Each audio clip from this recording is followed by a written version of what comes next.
Welcome, everybody, to another edition of the Tougies Take Podcast, your favorite hockey podcast that's barely about hockey. Of course, we've we've run with the term that Endo Mills coined of a fraudcast, but today, gentlemen, we're actually talking about hockey. We are able to find the time. We're able to find the time, get this show done and dusted so that we can talk about the Stanley Cup Playoffs before they actually start. Because finally, it is just about time. The playoffs kick off tomorrow. We know all of the matchups when we did not on Thursday. So we are going to spend pretty much all show actually talking about hockey. But before that, Sin, how are you? I'm doing fine, man. I'm excited for some playoff hockey, to be honest. It's going to be good. Playoff time's always a good time. These matchups look absolutely insane, and I'm excited to talk about them. More excited to watch them. Endo Mills, how are you? I'm ready to be heard again. I'm ready to be heard again. We talked about how every year it's with the Leafs. It's playoffs is gonna happen. We're gonna make it, and then not to mention that we got 111 points this year, which is not that bad. I mean, it's not 136. Yeah, but it's pretty good, and it's all gonna go to it's all gonna end really, really badly again. So I'm glad we get to the playoffs and enjoy the playoffs, but I'm also rather optimistically unoptimistic about the future of my team and how everyone else is going to do. So fair enough. So to really kick off the show here, first and foremost, we do need to mention, as always, that this show is brought to you by our lovely friends at manscaped.com. As always, you can go to, again, that is manscaped.com. Use the promo code Tougie, Tougie, for 20% off your order and free shipping.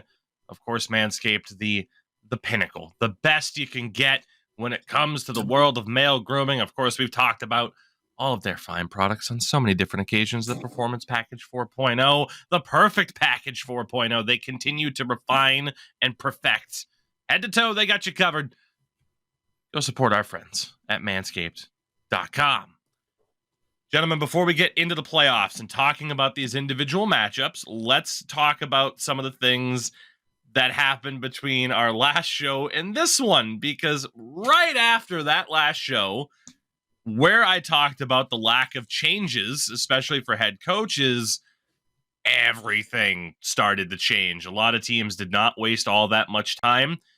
Quickly, on a lesser note, the St. Louis Blues have let Craig McTavish and Mike Van Ryn, two assistant coaches, go, but not Craig Berube. So it does look like they will be giving him one more chance at the start of next season to try and right the ship and get that team back on track. So interesting. I don't think it's inherently the wrong move to give a guy who won you a cup 4 years ago another opportunity.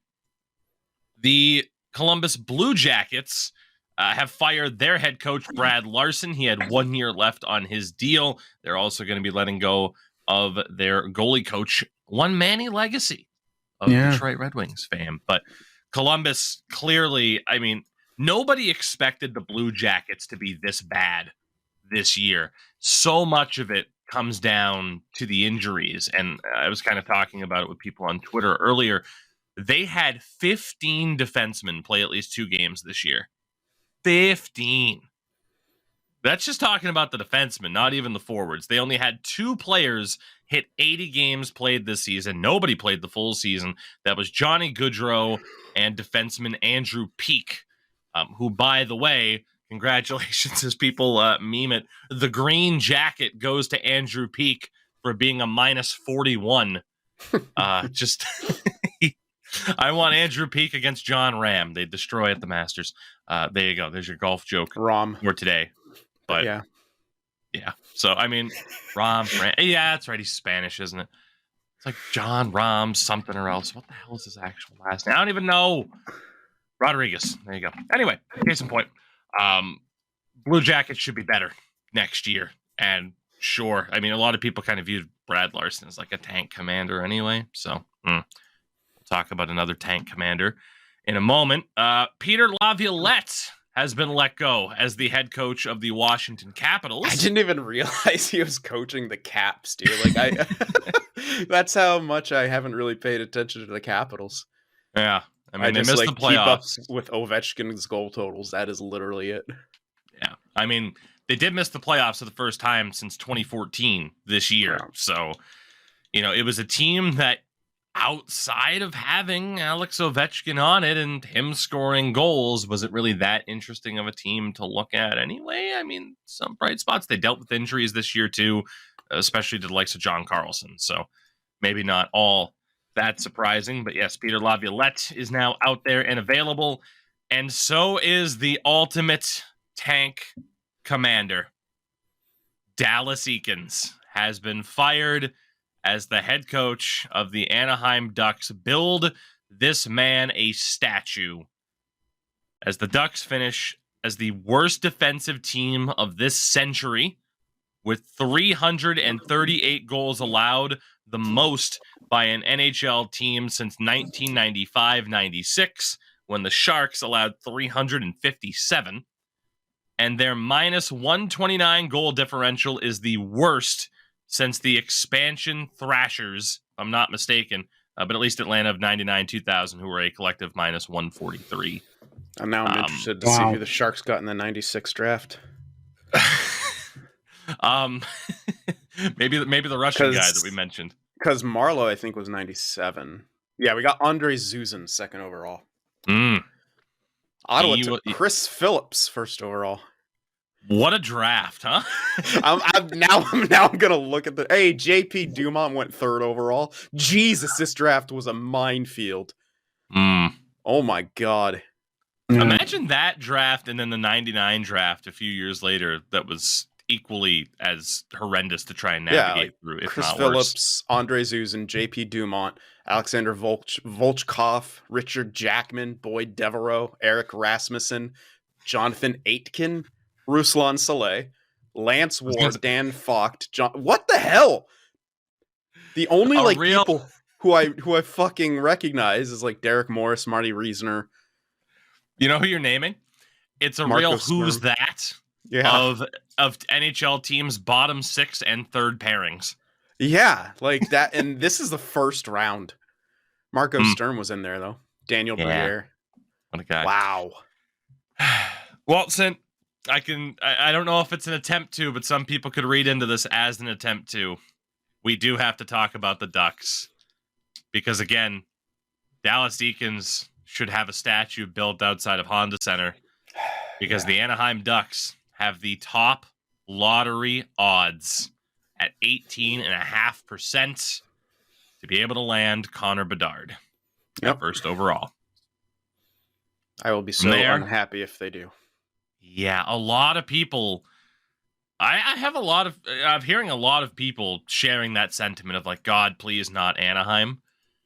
It's not like I don't care that the market's small. It's just that they have fucking like they got like a really good core of young guys already, and that will just make them super scary.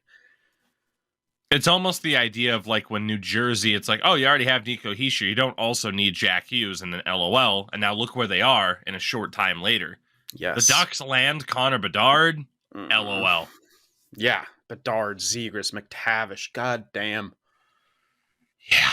So the Ducks finish with those top odds. The Columbus Blue Jackets in second at 13.5%. Chicago at 11.5%. And then San Jose with a 9.5% chance to land Connor Bedard. Yeah, it's not happening. Well, technically, I mean, the percentages, I mean, they change based off the picks. But still, 9.5% for San Jose. Obviously, it continues to drop. The Coyotes have 2 chances, by the way. 7.5% on their own pick, and then a 2.5% chance from Ottawa's pick.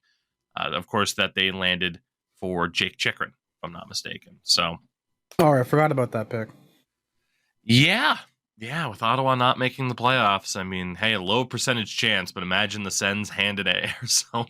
Arizona doesn't even win it with their own pick. They win it with Ottawa's. Can that one go up that far, though? It's 1, 2, 3. Oh, that's right, 10 5, spots, 6, 7. Yeah, I can't. But hey, I hope I just. It could land in Fantilli. give me like no movement outside of the top 5. I just want the Sharks to go up, man. Like that's it. Just give me a top 3. Yeah, they need that top 3 at the very least. It's going to be a weird one. It's going to be a weird one. But again, May 8th is the magical date for the draft lottery. So we'll keep an eye out on that. And then we get to the biggest news in terms of changes. I said on Thursday, I didn't expect this to happen at all. And man, they pulled the trigger on Friday. The Pittsburgh Penguins clearing house, getting rid of president of hockey ops Brian Burke, general manager Ron Hextall, and assistant general manager Chris Pryor. This happened like hours after we recorded, by the way. Yeah. mere hours. Mm-hmm. Yep. Just to, have me look foolish. But hey, as I said, for Penguins, I'm happy for Penguins fans in a sense because, good Lord, this is what they needed. But this was an interesting aspect to this. We'll talk about the Penguins a bit more in a second. Mike Stevens on Twitter. The rumblings I've heard, at least, are that Fenway Sports Group, owners of the Penguins, they are ready to put the full court press on Kyle Dubas if he were to get fired from Toronto. Honestly, smart. I like him as a GM. Like, just the idea that already you have that out there for the Leafs when heading into this. It's like, well, if Kyle Dubas, heading into the season, it's, well, if they don't win a round, Kyle Dubas is gone. And then you have Steve Dangle on his last LFR of the season being like, well, that would clearly be a mistake. Look at how many points they won. But also, if you lose, what the hell do you do? Obviously, there are going to be teams that would throw the bag at Kyle Dubas to get him if the Leafs were to fall short. We'll talk about that series a little bit more in a minute. In regards to the Penguins front office changes, though, Josh Yohei, who is a writer for the Penguins, I believe for the Athletic. The headline of his article: Ron Hextall, in the end, didn't have the backbone for the Penguins GM job. This was a scathing review, but all the vitriol, it's like you were speaking for the entirety of the Penguins fan base. And there is an excerpt from this article. Quote, 2 league sources of mine told me they literally laughed when they heard about the Mikael Granlund trade, wondering exactly what Hextall was thinking. He wasn't thinking. It wasn't even his idea. Hextall acquired Granlund on an extremely firm recommendation from his AGM, Chris Pryor. Really, Hextall listened to what Pryor said and trusts him at all costs. This is after, during his final little bit of time with Philadelphia, a story came out that he overruled every single one of his scouts who were at the draft table for Philadelphia who were screaming at him to take Cale Makar. They did not. Oof. So, yeah, on top of that, this little chestnut, Hextall also didn't want to bring back Evgeny Malkin. He wanted to move in an entirely different direction, bringing the likes of Vincent Trocheck or others. It's not often in sports, really. It feels like it because when it happens, it's, so notable. It's not often someone ends up leading a team and from day one, people are like, oh, this is a disaster. And then it goes exactly as people would have thought. Like from day one, people were making jokes about secret agent Hextall. And yeah, that's what it seems like. It wasn't all that long of a tenure for him on the other side of the Pennsylvania rivalry, but it was disastrous nonetheless. 2 years, 2 months, and 5 days, and he's being talked about as one of the worst GMs in that franchise's history. It's a rough shake, but still. So, yeah, hey, Penguins fans, congratulations. You're hopefully going to get the positive change that you wanted. Although, who knows? You ask for Hextall to be gone, and the monkey paw, could curl, and you could end up with so many other fine options. Jim Benning to Pittsburgh. I want it. I want Bim Jennings back in a GM spot. Penguins fans, be careful what you wish for. I'm sorry I had to put that out there, but I did. They're gonna say Chirelli just comes back out of nowhere and comes Oh, I wouldn't wish that on anybody.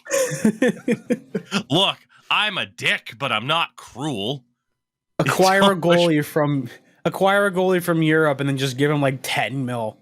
Fuck it, whatever.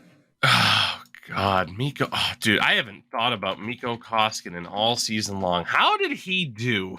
I don't the think most Mikko random Koskinen thing that nobody gives a shit about but me. But I want to know how Mikko Koskinen did in Switzerland. He had a 900 save percentage in 33 games in Switzerland. Woof. No disrespect to the Swiss League, but that is a guy coming off of a $4 million contract in the NHL. Yikes. He got paid, though. Got that bag, dude. He did. He'll be living comfortably the rest of his life. Shout out, by the way. Have fun with random Swiss League facts. Shout out to Leafs legend and Sharks legend Hari Satari, who had the second highest save percentage in Switzerland this year. Nice. He got the bag and went right back. Again. God. Dude, Koskinen was 22nd in save percentage in that league. Jesus. Anyway, so with that, I think we covered kind of all the other side stuff that happened. Boys, it's time to talk about the playoffs. And let's start off in the East. Carolina will take on the 7th seed New York Islanders. Imagine that. The New York Islanders, and I mentioned it on the last show, who traded for Bo Horvat, made a good decision. They make the playoffs. And as I said in regards to like the idea of like, oh God, if they play Boston, I could easily, and I put out a video today kind of going over every series as well. Yeah. Thank you, Endo Mills, for editing that, of course. 6 a.m. He Yeah. sends me a message, hey, can you do something for me? And I'm like, oh God, what is it? And he's like, oh, just do this. Deep in work. I'm like, yeah, sure, whatever, I'll do it. And it wasn't really that hard, but it was pretty good. It was pretty nice. The Islanders, to me, are that ultimate trap team. Not necessarily in style, but almost. As I mentioned, super physical lineup with the likes of Matt Martin, Cizikas, Clutterbuck, some of the other guys in there defensively, Scott Mayfield. They do have guys who can put up those kind of gritty style of goals with Anders Lee, Horvat, Kyle Palmieri if he heats up a little bit. Zach Parise, by the way, 21 goals this year. Quietly for him. And then the biggest X factor of them all is Ilya Sorokin. Mm-hmm. And what might he be able to do? On the flip side, there's Carolina, who have been a consistent playoff threat for 5+ years now.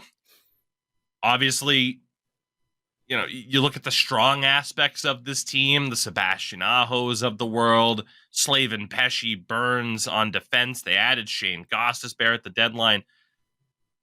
Their defense is what I have the least amount of issue with, but how confident would you be with Frederik Andersen and Antti Ranta as your two goaltenders? Very. Yeah? Dude, Freddie Andersen in the playoffs, I don't know why he gets a bad rap. Like, he saved the Leafs' asses so many fucking times in the playoffs. Like, you want to know why? The reason why he gets a bad rap? Because he made an unconventional goaltending save against Boston in Game 7. So, what he did was he did a VH. Like, I'm telling you, the Toronto media blew the fuck out of proportion. So, the old style of goaltending, are you kidding me? Yeah, just a little bit. So the old style goaltending is VH. So you have the pad like horizontal, like vertically and onto the post. They got rid of that style because it's unconventional. He did that save right there, and the media blew it the fuck out of proportion because that was the one goal that went in that cost them the series. And ever since then, I don't know why everyone's like, Freddie, playoff goaltender, trash. Even though he essentially, when he was with Anaheim, he was carrying that team, not only playing in the regular season, but also in the playoffs as well. It's crazy how like something that happens in a big hockey market like Toronto can carry over the rest of your career. Yeah, Fair point about his Yeah. playoff ability in the past. He did have a 903 save percentage this year on Carolina. That concerns me a bit.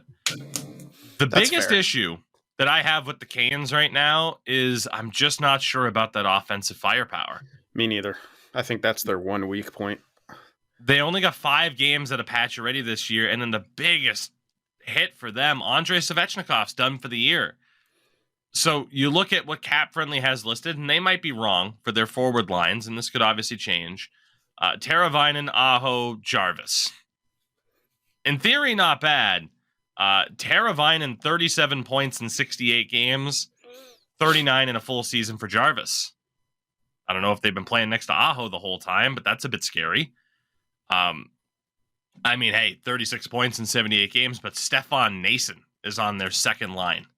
I love With Steph Nason, but oof. With Kotkaniemi and Martin Necas. Necas did have 71 points this year. Martinook, Jordan Stahl, Jesper Foss, Jack Drury, Paul Stastny, Jesse Puljujarvi. Kind of feels like they have maybe 2 second lines, maybe 2 third lines. But it's even weaker than that. I think it's like a second line and 3 third lines the way it's set up right now. Like, it's just based on kind of skill level. Yeah, and that has worked. If we remember Vegas's inaugural season, they essentially were set up like 2 second lines, 2 third lines, and then a sea of top 4 capable guys on the back end.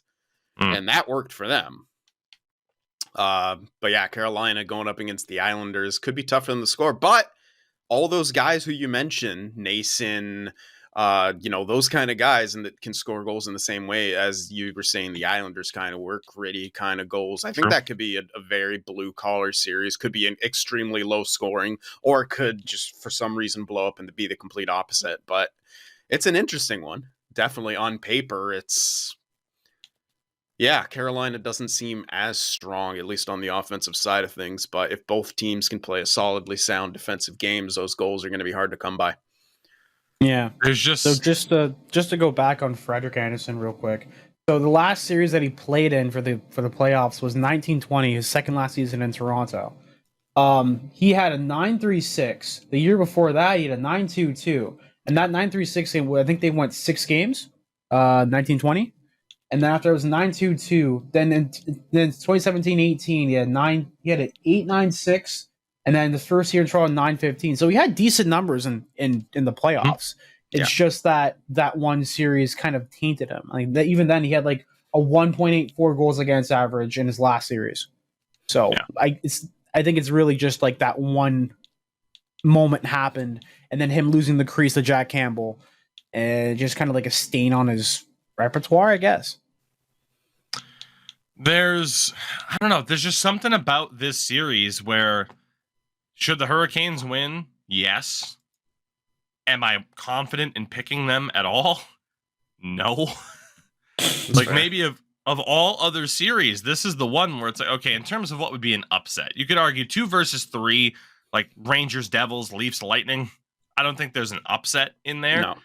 Islanders beating the Hurricanes would be an upset, and I have a hard time not seeing that as, I don't want to say extremely likely, but it's a very, very real possibility. Like, I can easily see that happening because of the aforementioned reasons. I think it's just going to be such a tight series, and that plays to the Islanders' strengths extremely well. Like, maybe the Hurricane. I mean, the Hurricanes, same time, that kind of plays to their strengths too. But it's going to be, I don't know, like, man.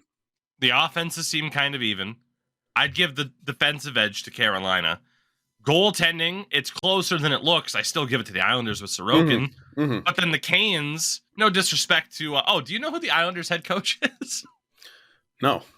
No. You'd never guess this in a million years. Oh, I know who he is. Lambert. No, never mind. No idea. I thought it was still was an what's his assistant. face. He was an assistant with them for a couple years, former assistant. He came over with Barry Trotz. He was a Barry Trotz assistant. Well, I'm glad to see more guys moving up in the ranks instead of the good old shuffle of the same people. Yeah. So you'd also probably give that coaching edge, obviously, to Rod Brindamore. I don't know. Endo, if you had to choose Carolina or New York, who's winning the series? I want to say New York because Pierre Engvall's there, and now they're calling him like a $4 million player, even though he's done like literally. I don't say he hasn't done anything, but his production has been the exact same. It's just that now you're not on a team like Toronto. You get more spotlight shown on you if you're like a lower end guy. So I'm gonna say the Islanders. Sin, if you had to choose, and I will say you are allowed the difference between who you think you'd win and who you'd want to win. Yeah. But in your opinion, how does this series go? I'd want Carolina to win because Burnsy's there. It's so tough, dude. Like, I don't know. It's hard to predict these things. I think it just depends on so many factors. Can Sorokin step it up? If he steps it up, I think the Islanders can win. Because that forward, the scoring depth is too thin on Carolina.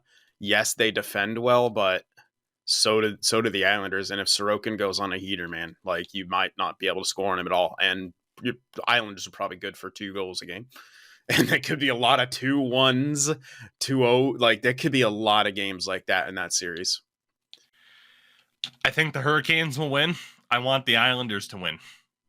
Solely for Bruins-related purposes, where I don't know if the Islanders could pull off 2 upsets in the Metro, but meaning likely if they do make it to the second round and lose to either the Devils or the Rangers and the Bruins make it to the conference finals, I feel like the Devils and Rangers would just be gassed after having to go through one another just to get to the Islanders in round 2. Those are 2 super physical series in a row. So from a strategic standpoint, and then you got the Bruins. And then you get the Bruins. Exactly. Bruins! Oh. We just mentioned it. The Devils Rangers series. This is, I mean, is it the most anticipated series? It's up there. It's like the rebirth of an old rivalry. It really is. Like they're both completely new teams, and when this rivalry was big before, I'm thinking about the times Elias, Gomez, like even Shanahan, like was on the Rangers, I think, for a bit. Man, I used to because my buddy, well, one of them's a Ducks fan. They're brothers. One's a Ducks fan. One's a Devils fan, and we used to watch Devils games, and like sometimes in the home games when Rangers fans would come in, they would like have to play music when the Rangers scored because there's so many of them in the fucking building, which was pretty embarrassing. But that rivalry was like, it was such a big thing, like the, Devils and Rangers. And it hasn't really been there for a while as both teams were kind of rebuilding, retooling, whatever you want to call it. And now as they're both in the playoffs, now they're going to face in the first round. I really feel like that's kind of the rebirth of this rivalry, and I'm excited to see it. Like all the new faces, like you got the Hughes, the Heishers and stuff. On the Devils, you have like the young guys, but then Panarin and like Zibanejad, things like that. For the Rangers, Fox, Shesterkin. Ooh, what a series that's going to be. So for the Rangers in general, worth noting too, both these teams are basically healthy as well.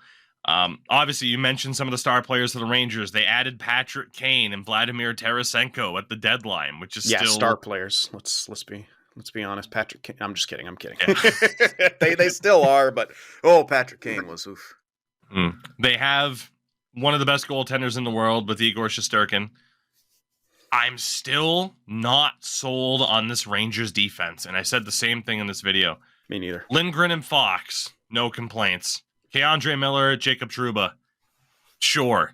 Say what you want about Trouba defensively. Their third pair is Nico Mikkola and Braden Schneider.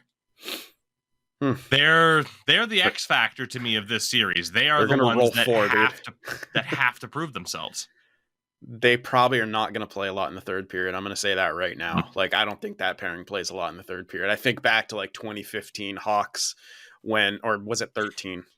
When was Kimmo Timonen on the team? 2015. Okay. 2015. Yeah. Then when it was basically Keith and Seabrook and whoever the fuck they had on the other pairing for like the entire third period, and like Timonen like maybe got a shift in the third. Like it could really end up being that. But again, that's proof that it has worked. I don't think the Rangers trying have to a core good enough for that. Fox is great, sure. I just don't know.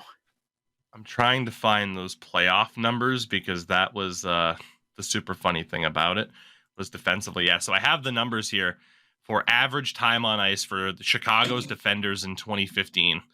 Duncan Keith played 31 minutes a night. Yep. Seabrook played 26. Jalmerson 26. Oduya 24. Roosevelt 17. In the 9 games that Kyle Comiskey played, he played 9 minutes. Kimmo Timonen suited up for 18 games. He played 8 minutes and 40 seconds a night. So, which was only 2 players were more sheltered, and that was depth defenders David Rundblad and Trevor Van Riemsdyk. Nobody else played less than him. So, for the Devils, first and foremost, what a turnaround. And just Jack Hughes emerging as a star. Deadline, they bring in Timo Meier. I look it up and down this roster. Defensively, too, worth noting, of course, Luke Hughes scored the overtime winner for his first career NHL goal. The Devils, so it's intriguing to see if he'll be in their lineup. The Devils set team records for wins with 52, which is insane to me. They never won more than that with like Brodeur, and 112 points in a season. They've also broken the NHL record for best year-over-year improvement, earning 49 more points than last year. They only had 63 points last season. And they were one of 2 teams this year to never get shut out alongside the Toronto Maple Leafs. Oh, shit. That's a hell of a stat. Yeah. Yep. So, in looking at these 2 teams, offensively, yeah, they both have dynamic offensive options for sure. Defensively, both have really good offensive options, maybe some questionable defensive options, some younger guys that could have proved themselves. For me, it comes down to the goaltending. Shesterkin versus Vanacek. And it's funny because Vanacek and Samsonov in Toronto were both let go by the Capitals and then went on to be the starters of other teams. Not a safe bet for the Caps there. But this series is such a damn toss-up, man. It really is. Timo, with the Sharks, he had 52 points in 57 games played. What numbers do you think he had with the Devils in 21 games played? How many points? You said 52 and... In 57 with the Sharks. How many do you think he had with the Devils in 21? It's got to be low, right? I don't know. I mean, I do know, but this is up to you guys. I want you guys to guess, and we'll do Price is Right rules. My turn, bitch. Haha. I will go because I don't think he's been playing with Hughes or Heischer. I think. Let's go with lucky number 13. Endo? What's your guess? I don't know, man. It's close. Just pick a number. How many points do you think Timo Meier had in 21 games played? He had 52 and 57 with the Sharks. Did he drop off a cliff or did he do really well? That's what this. Yeah, that's what I'm trying to guess. Fucking 15 points. I don't know. So 13 and 15. You guys kind of both win. He had 14 points in 21 games. Well, no, it was Price is Right rules. I win. Right. Yeah, you didn't go over. Whatever. I should say whoever's closest. But yeah. So you guys were both very, very close. Yeah, only 14 and 21 games played. He did have 9 goals though. So near 0.5 goal per game, which is still pretty good. 4 power play goals, 5 power play points total. But yeah, I think it took him a little bit of time to maybe get adjusted. Like you said, yeah, I saw lineups at times. He was actually listed on the 3rd line, but an obvious power play player. If he started to figure out, he had a slow start when he got to the Devils. So maybe if he started to figure out after those first 4 or 5 games, then that point total obviously looks a hell of a lot better. And if he can be a beast in the playoffs. Like he's exactly the type of player that you want in the playoffs. He will hit. He skates really, really well, and he's skilled. So he's someone I'm definitely going to be looking at. But yeah, goaltending matchup hugely in New York's favor. Sin, how do you think this series is going to go? Man, I want the Devils to win, but I think New York's going to win. Shesterkin, dude. Like, you just cannot bet against Shesterkin. Completely agree. It's like fucking Lundqvist. Will they give him enough help?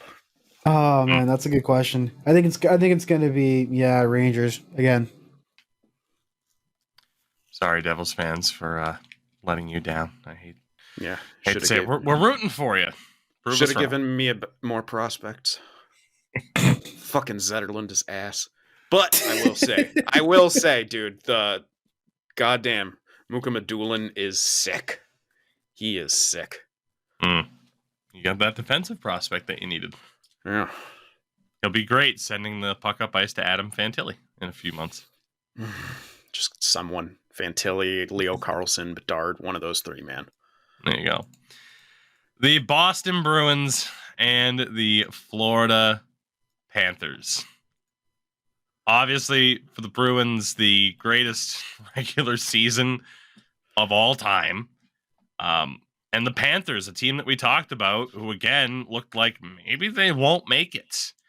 It will be the first time an opening round series will be between the President's Trophy winner from one season against the previous President's Trophy winner. That trophy was introduced in 1985-86. So first time that's ever happening. For the Florida Panthers, now that they're here, who knows, right? But man, up and down their lineup are there some questions. We kind of mentioned on the last show, like, hey, shit, Carter Verhaeghe, 42 goals in 81 games. Obviously, Barkov is still there. Matthew Tkachuk dragged this team kicking and screaming. Their bottom six has some interesting options. I mean, relying on an ancient and in more ways than one, not only physically, but in his way of thinking, Eric Stahl. Guys like Ryan Lomberg in the mix there. I will say Sam Reinhart had 67 points. He's on their third line, apparently. Anthony Duclair, by the way, came back from injury. 20 games played, just 9 points. I like Anthony Duclair. Please don't heat up for the playoffs. Please. Defensively, we've talked about it before. You got Mark Stahl in there, former Duck Josh Mahora, but you still have like Aaron Ekblad and Gustav Forsling and Brandon Montour, who was almost point per game as a defender. The big issue for them is goaltending, because of course it is. Spencer Knight, as far as we know, will still be unavailable. He had a .901 save percentage in 21 games anyway. Sergei Bobrovsky, 50 games played, .901 save percentage. And the guy who kind of carried him at the end of the season, the veteran Alex Lyon, with a Alex the Lion. Have you seen that video? 12, 30 years old. What the fuck? Why have I never heard of this guy?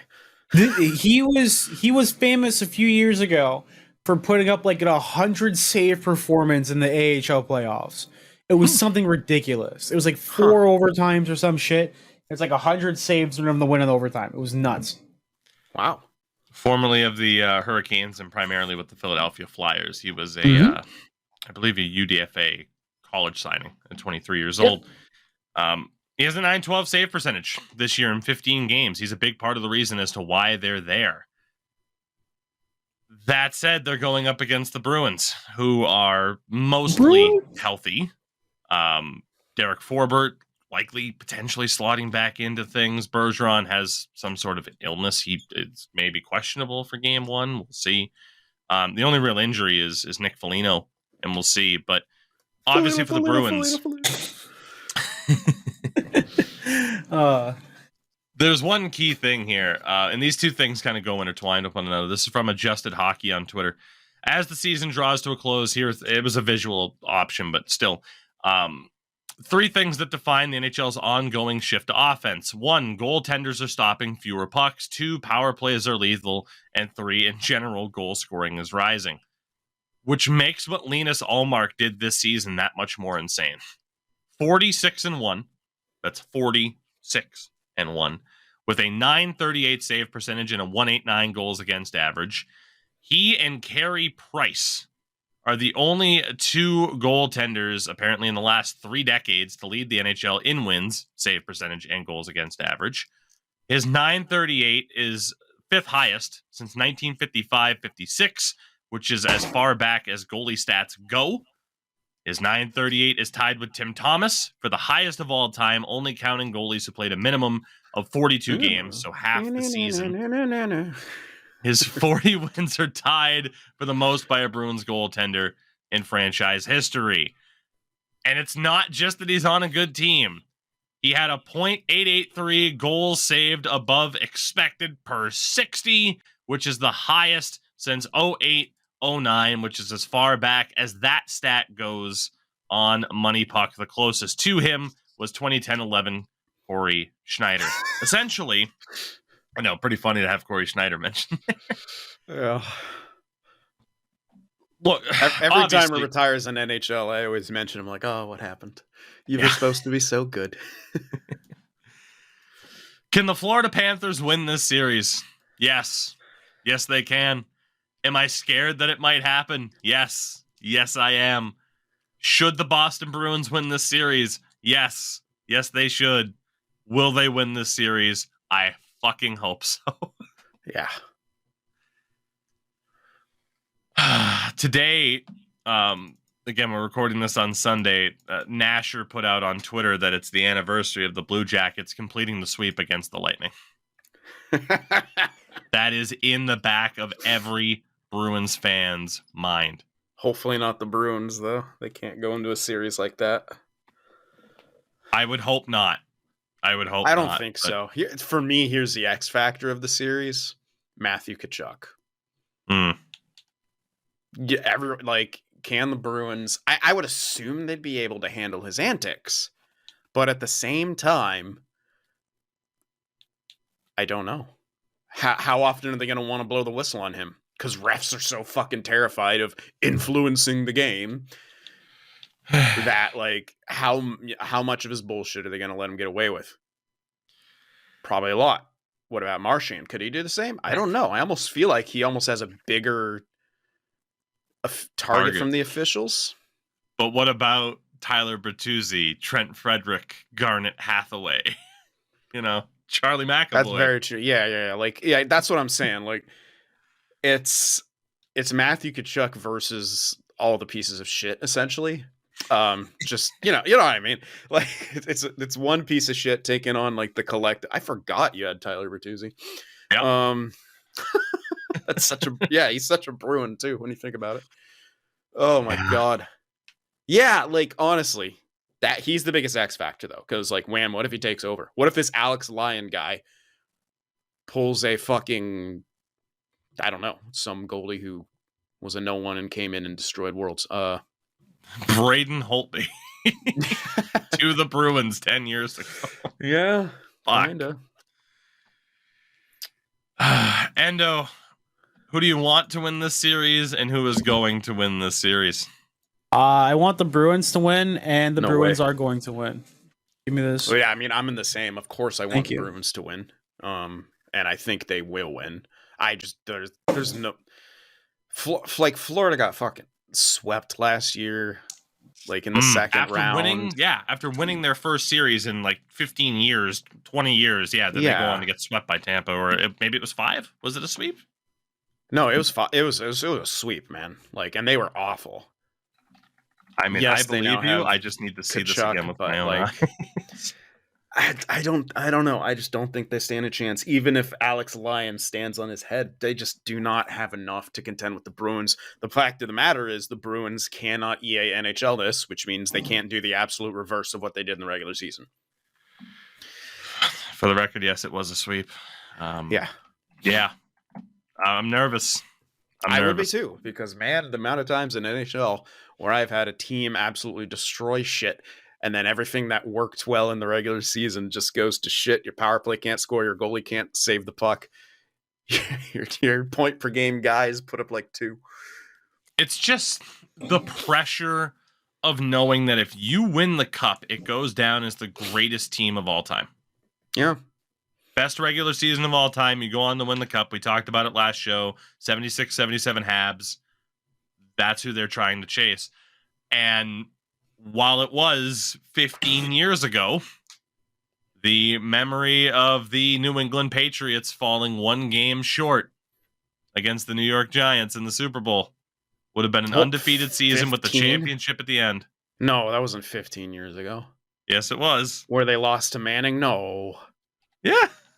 Ugh. Uh-huh. You're The old. helmet catch was 15 years ago? Yeah, this was Super Bowl 42 on February 3rd, 2008. Fuck me. That's the most visceral reaction I've heard. Just fuck, I'm old. Shit. Jesus Terrible. Christ. It is. It's terrible. Yeah, All right, let's move on. I agree. So I just have ice cream now. Don't worry about it. Speaking of visceral reactions, Toronto and Tampa. It's a small spoon. Only a spoonful. It's a small spoon. You had a normal sized spoon last time. What happened? Shut the. You know what?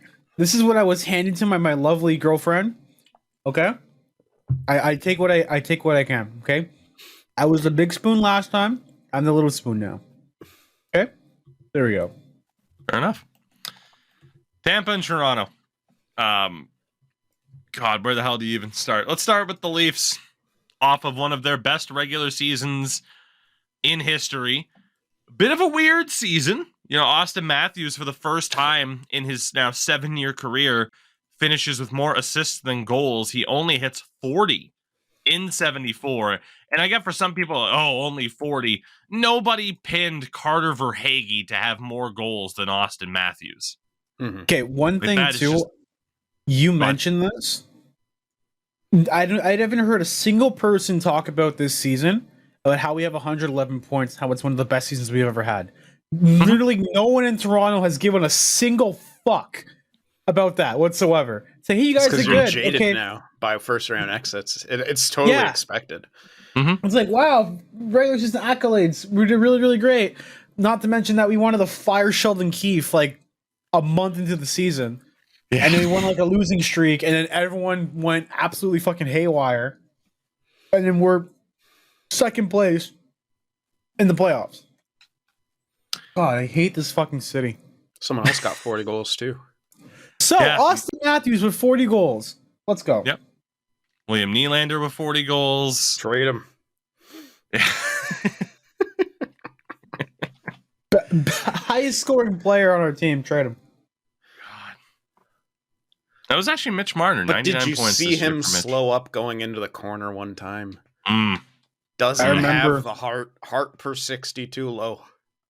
I think the best part of that was when they send him out to the World Hockey Championships to play for Sweden.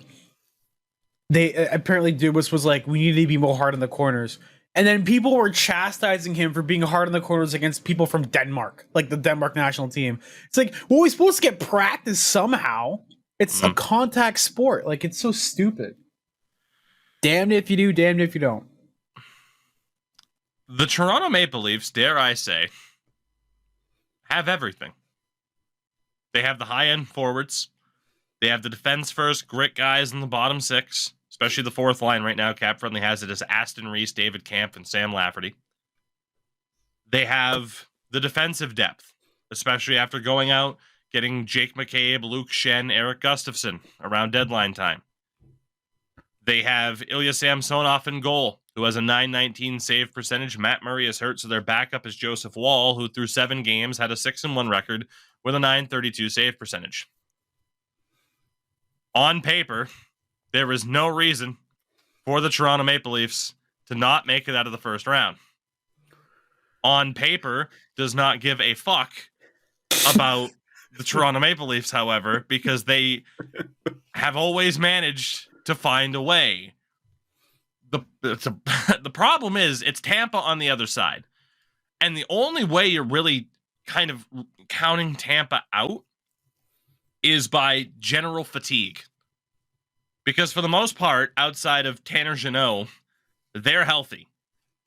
Their forward core, and yeah, it's ironic with how much they gave up for him. Right? Their forward core has that elite high-end skill. Their top line on Cap Friendly is listed as Stamkos, Point, Kucherov.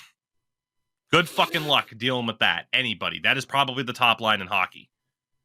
Braden Point, by the way, scoring 51 goals this year. He was the 5th player. I believe that was the final count as well. 4 players to score 50 goals. McDavid, Pasternak, Rantanen, and Draisaitl there. By the way, this was the 5th season in the past 30 years to feature 5+ goal scorers, and the first since 05-06. Case in point, like we mentioned earlier, offense is on the rise. With Tampa, they have the high-end scoring. They have the two-way players, the physical players.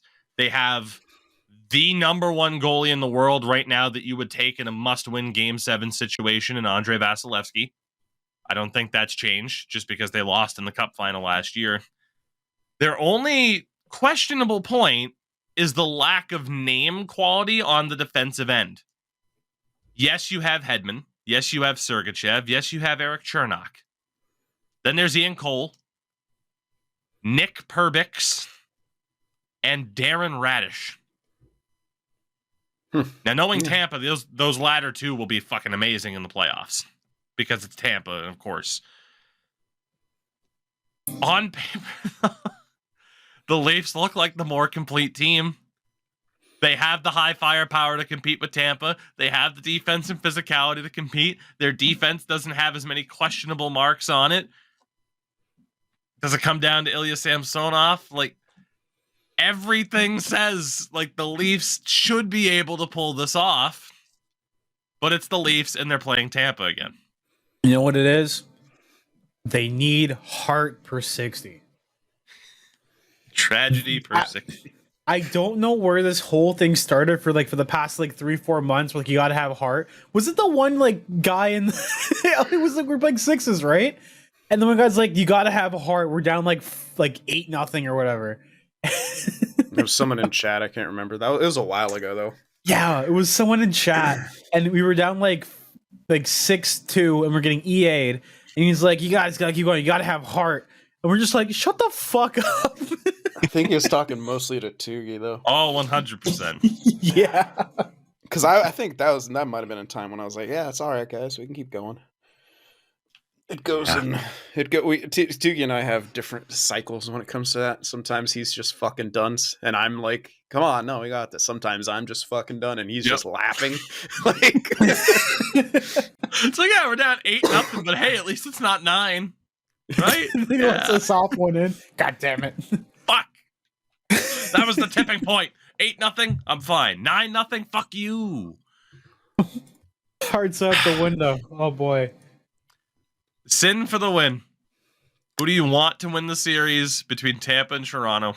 And who is going to win the series? This is so tough. I'm so torn. Like I said in the beginning, when we first started talking about the possibility of playoffs, when we first started mentioning it, if Toronto loses, I want them to lose first round.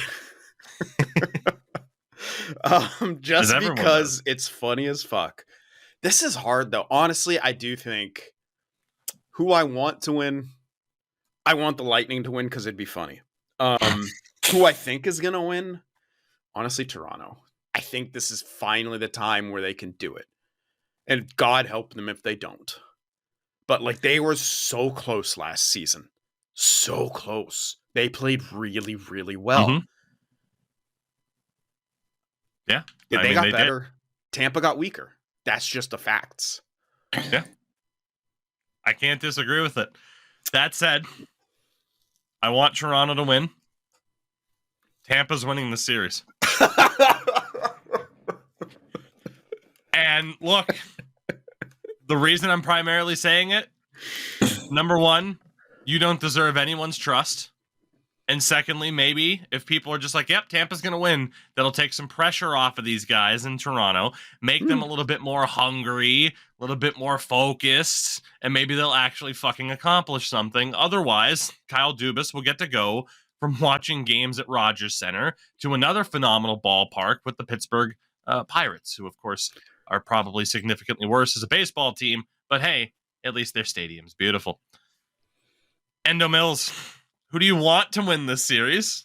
And who do you think is going to win this series?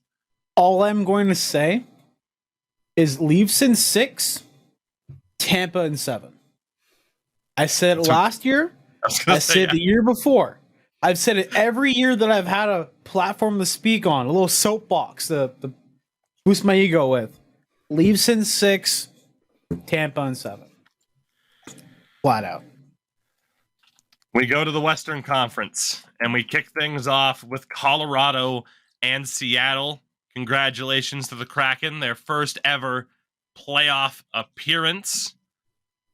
That said, they are also a bit of a weird team. Now, they do have a major injury that they're dealing with. Andre Burakovsky only played 49 games in the regular season. He is out again. They are the Vegas Golden Knights of this year in terms of like 2 second lines, 2 third lines. Like they still have that makeup as a team. Offensively led by Jared McCann, 70 points, 40 goals, the same amount as Austin Matthews. Leafs legend, Jared McCann, by the way. Yeah, didn't they? Yeah. Who let him go for free? Was it? Oh, Who was it who like was going all over the place to protect someone else, and they traded Jared McCann? So they traded Jared McCann to Toronto to protect. I think it was Bunting, but they wanted to protect someone on the Leafs Kerfoot, roster. if I'm not Kerfoot. mistaken. Yeah. Yeah, they picked him up from Pittsburgh for Philip Hollander in a 7th this year. Okay, so Pittsburgh was trying to protect someone because they traded Jared McCann so they wouldn't have to protect him. They had, I think it was like Jeff Carter or something like that. So Jared else. McCann's trade history was drafted by the Canucks, dealt to Florida for Eric Goodbranson. There were other pieces involved. The Panthers then traded him to Pittsburgh alongside Nick Bjugstad for Derek Brassard, Riley Sheehan, and picks. And then Pittsburgh dealt him, like I said, to Toronto for Philip Hollander. And then, I believe the Leafs just let him go to be able to protect Kerfoot in the expansion draft. But what I was saying is I think the reasons the Penguins traded him was also so that they wouldn't have to protect him unless the dates are off. But I thought that was the reason. No. Yeah, because they had Jeff Carter and Penguins. The trade from the Penguins happened July 17th, 2021. He was claimed by Seattle July 21st, 4 days later. Yeah, so 100%, yeah. Both those teams fucked up massively, by the way, letting go of Jared McCann. Then again, you could argue he wouldn't have exploded like he did, and maybe he's William Karlsson. Maybe he never does it again. That's the thing, too. Like a team with a firepower like Toronto or a firepower like Toronto or like Pittsburgh, you don't have a lot of opportunities to make way. Like, for example, Engvall left Sandin. Rasmus Sandin fucking lit up over there when he moved over to the Capitals. And I don't think all people talking about that. He could have been on the top pairing. Yeah. Like, it's crazy what the amount of more ice time some guys are getting, the more looks they'll be able to have and be more dominant kind of thing. Yeah, I mean, that's a huge part of it, right? Is people are like, oh, why did we let go of this guy? But it is true. Yeah, at the same time, like, well, if you kept him, would he have become that? So as much as I say they screwed up, it's more so just to be like, Pittsburgh missed the playoffs. And I would say Pittsburgh screwed up the most because they could 100% used Jared McCann. Like when you look at who was scoring for them. No, let's get Ricard Raquel and then trade for Granlund a few years later. Oof. So, we don't need those assets. It's fine. So for Seattle, they do have like that generalized depth throughout the lineup, as you expect from an expansion team, but are lacking like the high-end star power. I mean, McCann, Beniers, Eberle, they're names, but not the super high-end star power. Defensively, I don't know if they have a legit top pair. Vince Dunn was great this year. He's on their top pair with Adam Larson. I think for most people, they'd be like, that'd be a great second pair. The biggest issue for Seattle is their goaltending. And we'll talk a bit more about it in a second because I want to talk about Colorado. Defending Stanley Cup champions, much like the Lightning, you look at them, it's like, okay, will fatigue be a factor? They're coming off of an end of a season where a lot of players are question marks. Andrew Cogliano, Cale Makar, Darren Helm. Obviously Makar, take those other two combined, they still don't equal the importance of Cale Makar to that team. And then the big news that came out the last time we recorded the podcast, a few minutes after we were done, was that Gabriel Landeskog, who has missed all season, the captain of the team, he will also miss the entirety of the playoffs. But they still have everything. The high-end scoring. McKinnon, 111 points. Rantanen with 105. Who finished the season with 55 goals, breaking Joe Sakic's single-season record of 54 back in 2000-2001. And joining Milan Hajduk as the only other 50 goal scorer in Avs history. That's just Avs history, not Nordique's history, by the way. I forgot Hajduk did it. Yeah, 2002, 2003 for Milan Hajduk. Yeah. And then goaltending wise, another guy who left as a backup to get a chance somewhere else, Alex Georgiev, 918 save percentage, 40 wins, which was a tie for the league lead in wins in a season after coming over from the New York Rangers. Yeah, I wanted Georgiev. When So- it was him and Shesterkin, I'm like, all right, they're not giving up Shesterkin. I want Georgiev. Look, he's doing good. The Avalanche have everything. They have the defense, they have the name value, the forward depth, they have the goaltender. It's their potential fatigue and not being 100% against the Kraken's kind of storybook run. The big weakness, like I said, with Seattle is their goaltending. Philip Grubauer, 39 games played, 895 save percentage. 17-14 record for him.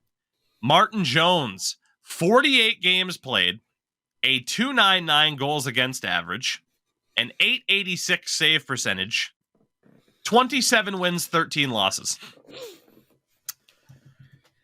Yeah. Here you are for there's one important factor that we're not taking into account. This is Martin Jones' first season on a new team. And he's in the playoffs. Y'all remember 2016? Pepperidge Farm remembers. You try not to remember, I feel like, but Martin Jones was phenomenal in that playoff run, particularly in the finals against the Penguins. Fucking phenomenal. yeah, that X-factor. postseason run, he had a 923 in 24 games. Next year, 6 games and 935. Next year, 10 games and 928. And then the last time he made the playoffs with the Sharks, he had a sub 900. Yeah. So Freddie Anderson-esque. Yeah, he's man, he can do it. Endo Mills, who do you want to win this series? Who do you think will win this series?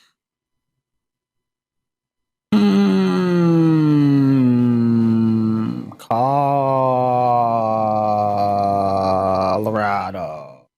For which one? Do you fucking we did like 5 of these already. I know. What? Oh my god. Okay, who I think or who I want to win. I Yeah, want the Seattle Kraken to win. Sorry, it's fucking hot in here. It is a toasty like 25 degrees in my office. So I'm like what they call it? Heat syncope? Yeah, that's me right now. Sin, continue. Anyway, I want Seattle to win. Because I think that'd be awesome. Colorado just won a cup, man. You've had your moment. Congrats. But I think Colorado's gonna win. I think they're just too solid. But yeah, the big X factor, like you said, are they played a deep run last season, full season. They got some injuries. Can they do it again? Who knows? Still got enough youth, but I would really like to see Seattle go on a run and upset the defending Stanley Cup champs. I think Colorado will win, as most people will. I am torn on who I want to win. I will not be upset if either side wins. The reason for that, Seattle wins, what a story. Colorado wins, we get Nathan McKinnon, Cale Makar, Mikko Rantanen against either Dallas or Minnesota. And that sounds like fun to me. That sounds like a lot of fun to me. And then you're talking about, man, they make it to a conference final, who they could be playing against, which we'll get to soon. I am going to root for Seattle because underdog story, but I will not be upset at all to see Colorado advance. No, Not neither at all. will I. Like, Yeah. more high-end talent, the better. But it's a cool story to see Seattle. And fuck it, dude. They can win the whole thing, and that'd be great because then they'd win the cup before Vegas. Fuck them. Dallas and Minnesota. One note before we get into it: the Minnesota Wild did re-sign GM Bill Guerin to a multi-year extension. He has been with the team for 3.5 years now.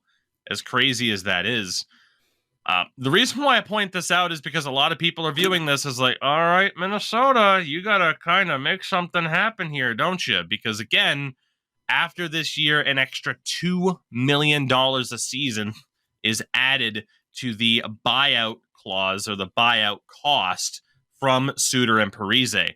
Right now, they cost about $12.75 million against their cap. It goes up to $14.75 for the next 2 years after this, and then drops to 1.6 in 2025-26, pretty much for the rest of time. He's done a good job of navigating it so far. It's going to get even more difficult to navigate it after this season. Granted, they'll free up some money, like $6 million of Matt Dumba, but in a way, you want to take advantage of every opportunity that you have if you are the Wild. They are a pretty well-constructed team as well. Obviously, Kirill Kaprizov leading the way. Matt Boldy, 63 points in 81 games this year. Guy's legit. He's 22 years old. They have the grit of your Ryan Reeves and your Marcus Folignos. Defensively, they don't have that elite point producer. Best two there are Spurgeon and John Klingberg, who they got at the deadline. Space the baseball boy. Also with every time. Also with the Sharks legend Jacob Middleton on defense. Jake the Snake. The big question for the Wild is, what do you do in goal? And also Joel Eriksson ex-health. I should note that. He is listed as week to week heading into the final few days of the season. Marc-Andre Fleury, 46 games played, 285 goals against average, and a .908 save percentage. Philip Gustafsson, who was a part of the swap to send Cam Talbot to Ottawa, 39 games played, a .210 goals against average, a .931 save percentage, 22-9 record. That's a nice problem to have. Two goaltenders here, like, yeah, they could get it done for us in the playoffs. That's a nice problem to have. But against a team like Dallas, you got to kind of make the most of those opportunities. Mm-hmm. The Stars also fairly well constructed. Obviously, their top line, Robertson, Hintz, Pavelski, outstanding.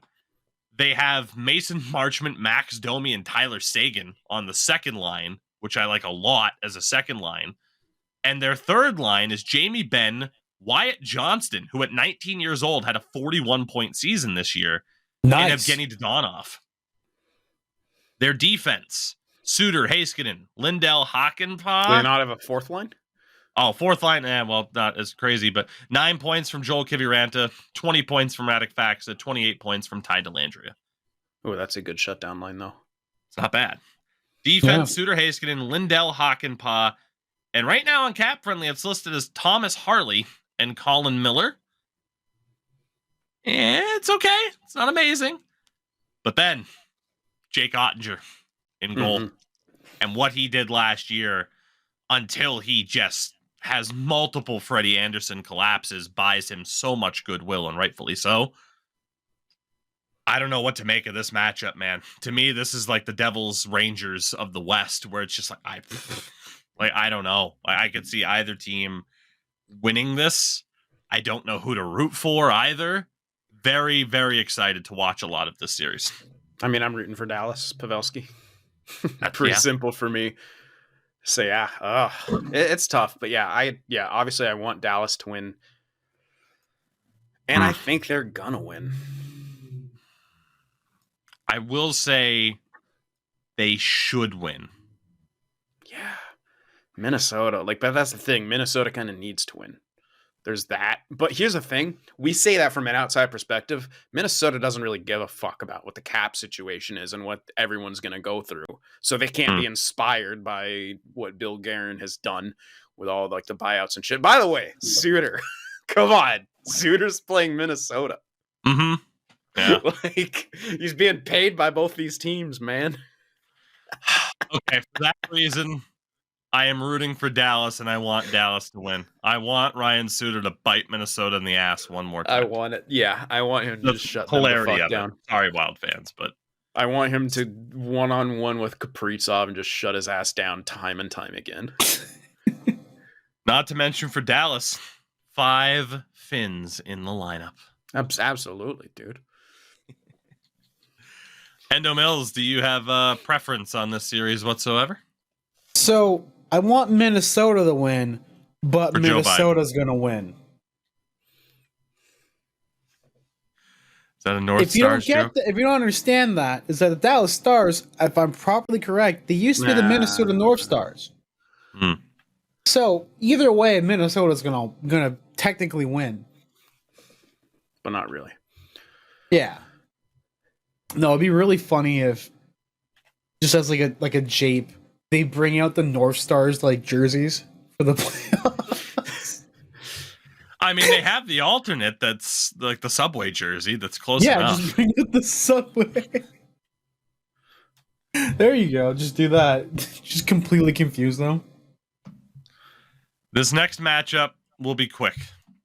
The Vegas Golden Knights and the Winnipeg Jets. Sin, who do you want to win? Who do you think will win?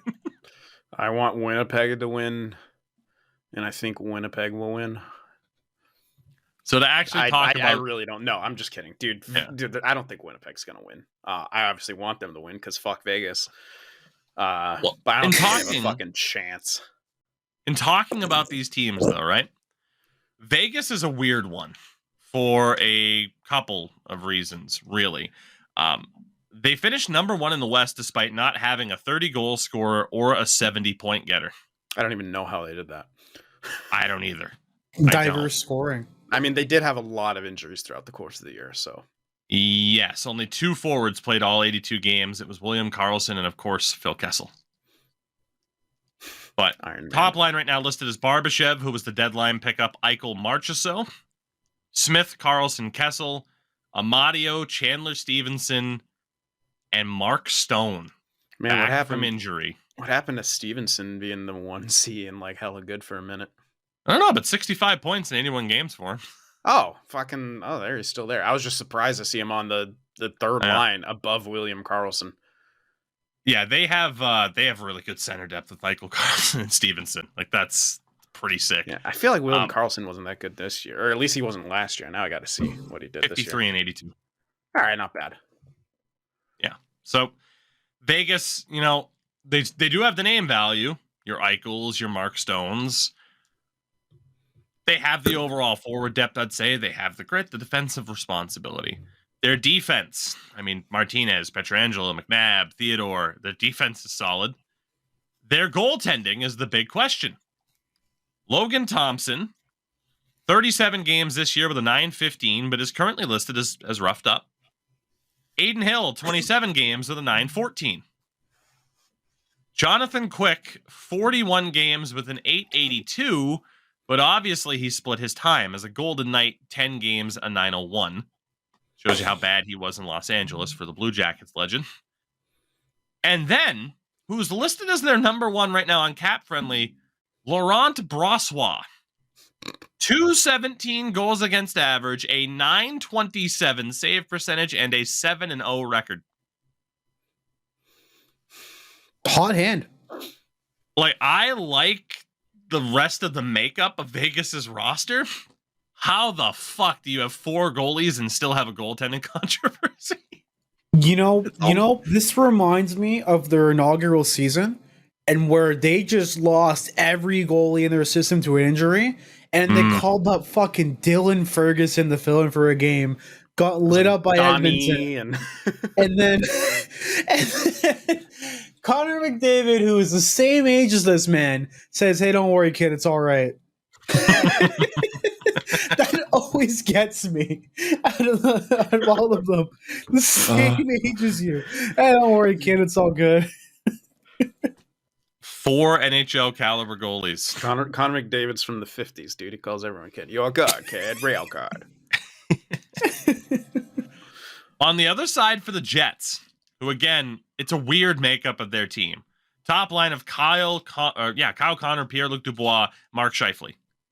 I like that a lot. Kyle Connor, obviously, I wax poetic about him all the time. 2015, there's your bingo spot. Their second line, Nick Ehlers, who only played 45 games this year. Vladislav Nemesnikov and Blake Wheeler. Sharks legend Vladislav Nemesnikov. Damn. Oh yeah. Stonks. Yeah, stonks indeed. Niederreiter, Lowry, Appleton, like that. They're solid. They're solid. You know, say what you want about like, okay, the super high end. I would consider Kyle Connor that, and Ehlers when he's healthy.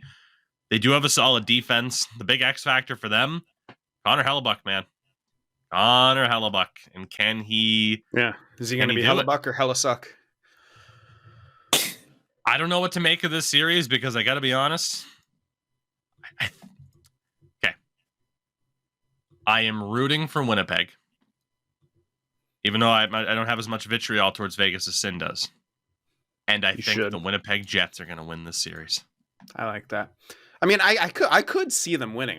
I'm trying not to get all my hopes up. And honestly, like, yeah, if it wasn't for like Kyle Connor, I would not like them much. Like, Scheifele's a piece of shit.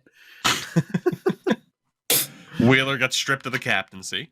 Yeah, like, do you remember what Scheifele did in like last? Was it last playoffs when he just completely took that dude's head? Okay, where he just completely took that dude's head off for no fucking reason.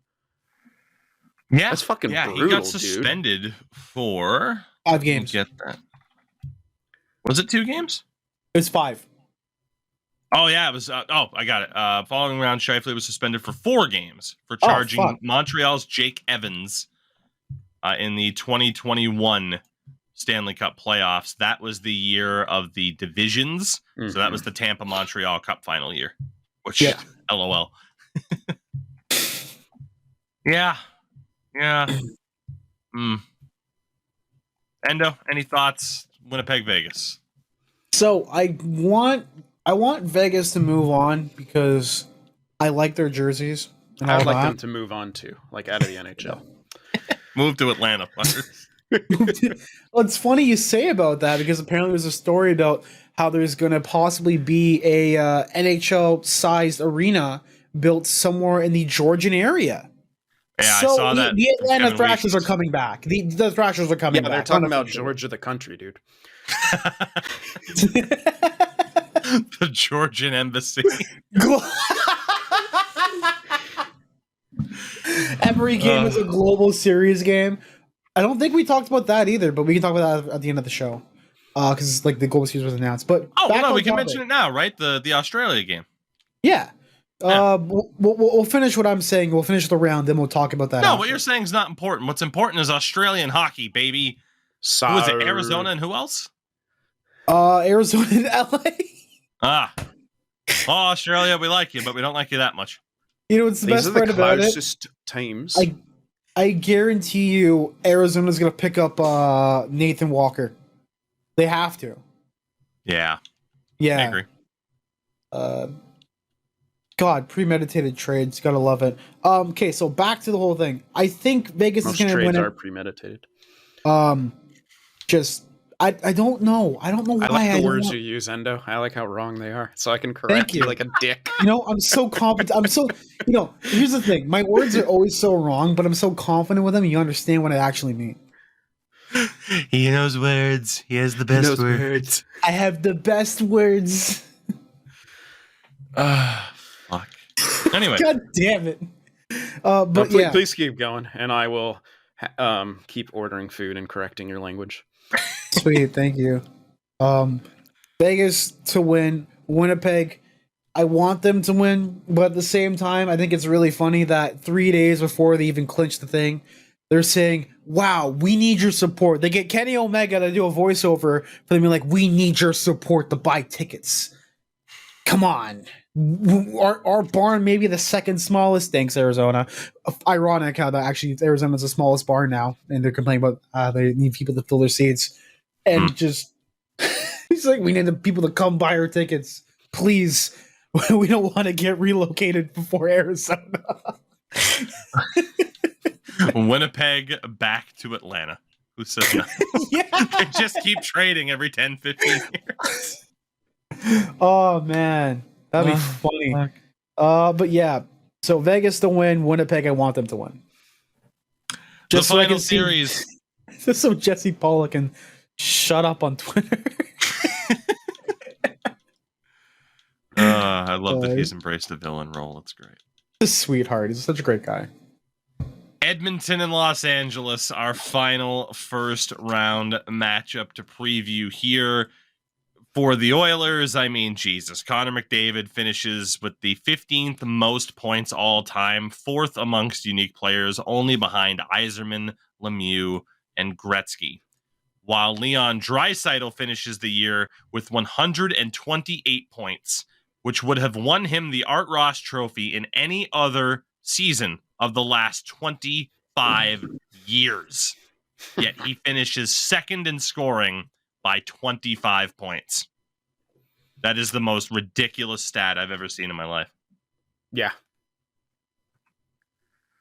And talking about this Oilers lineup, oh, by the way, about Connor McDavid, if he needs 150 points in his next 86 games to become the third fastest player to 1,000 points, of course, behind Gretzky and Lemieux. Gretzky reached 1,000 points in 424 games and then reached 2,433 games later. You're just never going to catch him. And then Lemieux hit 1,000 points in 513 games. Mike Bossy currently in third, hitting 1,000 points in 656 games. Rest in peace to a legend. Bossy. Oh, Mike Bossy. It's been a year.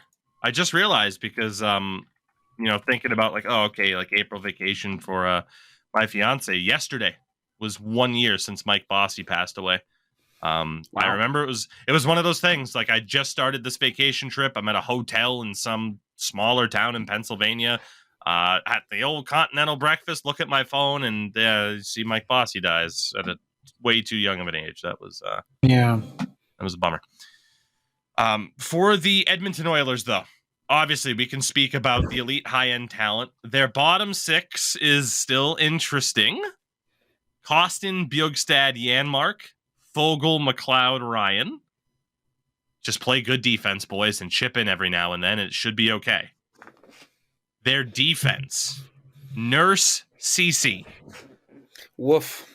Ekholm, Bouchard. Okay. Kulak and Vincent Desharnais. Oh, it's a different Desharnais. Yeah, not David Desharnais. I was like, he is a forward.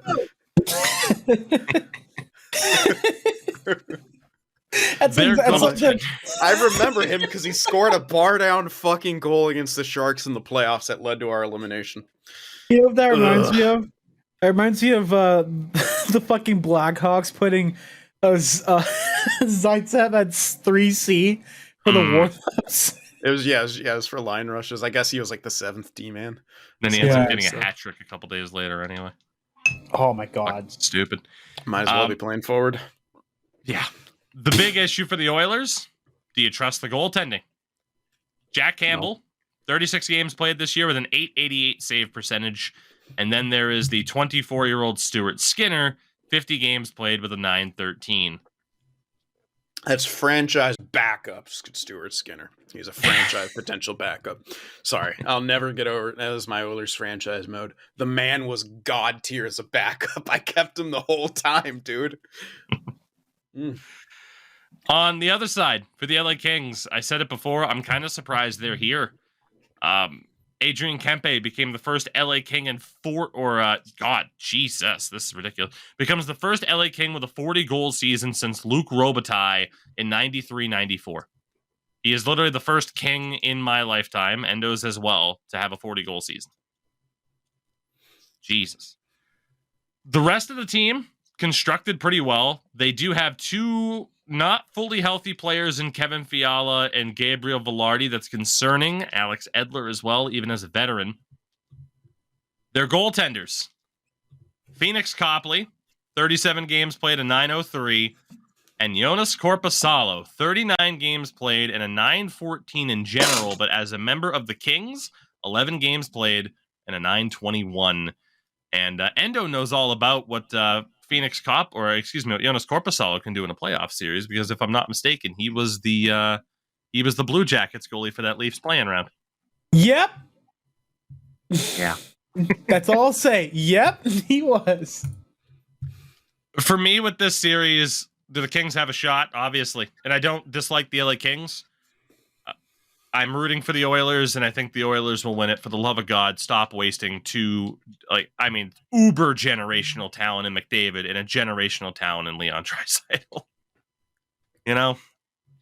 Can you finally do something, please? Thank you.